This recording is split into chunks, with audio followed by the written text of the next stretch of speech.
আপনি কি কখনো এমন অনুভব করেছেন অনেক দিন ধরে দোয়া করছেন কিন্তু মনে হচ্ছে কিছুই পরিবর্তন হচ্ছে না, কোনো দোয়া কবুল হচ্ছে না? কেন এমন হয়? আল্লাহ কি আমাদের দোয়া শোনেন না, নাকি আমাদের মধ্যেই কোনো ভুল আছে? চলুন আজ দোয়া সম্পর্কে কথা বলি। দোয়া এটা শুধুই কিছু শব্দ নয়। দোয়া হলো বান্দার সাথে আল্লাহ তাআলার সরাসরি যোগাযোগ।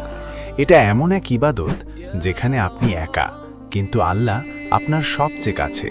যেরকম রাসূলুল্লাহ সাল্লাল্লাহু আলাইহি ওয়াসাল্লাম হাদিসে কুদসিতে বলেন, আনা মা আবদি ইদা দাআনি, অর্থাৎ বান্দা যখন আমার নিকট দোয়া করে আমি তখন বান্দার একদম সাথে থাকি। অর্থাৎ আপনি আপনার মনের সব কথা, কষ্ট, ভয়, আশা সব কিছু তার কাছে খুলে বলতে পারেন। আমরা দোয়া করি কারণ আমরা দুর্বল, আর আল্লাহ সর্বশক্তিমান। দোয়া হলো আপনার ভরসা, আপনার আশা। রাসূল সাল্লাল্লাহু আলাইহি ওয়াসাল্লাম বলেছেন, আদ-দুআ ও মুখুল ইবাদা, দোয়া ইবাদতের মূল। আর এক হাদিসে আছে, আদ-দুআ ও হুয়াল ইবাদা, দোয়াই হলো ইবাদত। অর্থাৎ দোয়া ছাড়া ইবাদতের আসল স্বাদই পাওয়া যায় না। বিশেষ কিছু সময় আছে যখন দোয়া দ্রুত কবুল হয়, যেমন রাতের শেষ তৃতীয়াংশ, তাহাজ্জুদের সময়। ইয়ানজিলু রব্বুনা তাবারাকা ওয়া তাআলা কুল্লা লাইলাতিন ইলাস সামাঈদ দুনিয়া হিনা ইয়াবকা সুলুসুল লাইলিল আখিরু ফায়াকুলু মান ইয়াদউনি ফাআস্তাজিবা লাহু। অর্থাৎ আমাদের রব প্রতি রাতেই দুনিয়ার আসমানে অবতরণ করেন।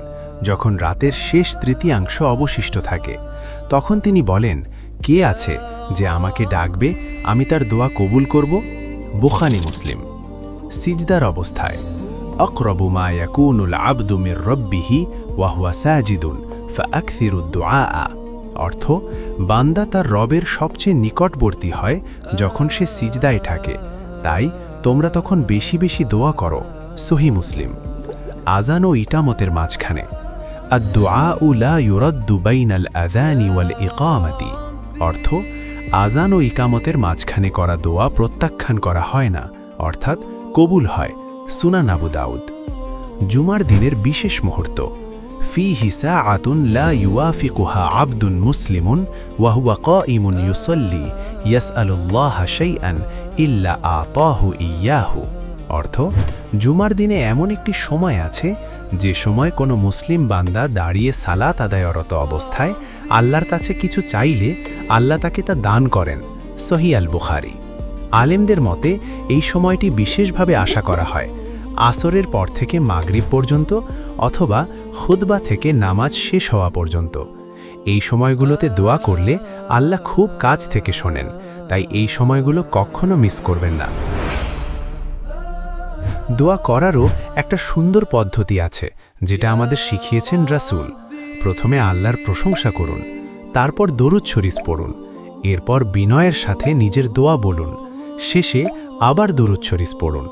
আর সবচেয়ে গুরুত্বপূর্ণ, দোয়া করতে হবে মন থেকে, পূর্ণ বিশ্বাস নিয়ে।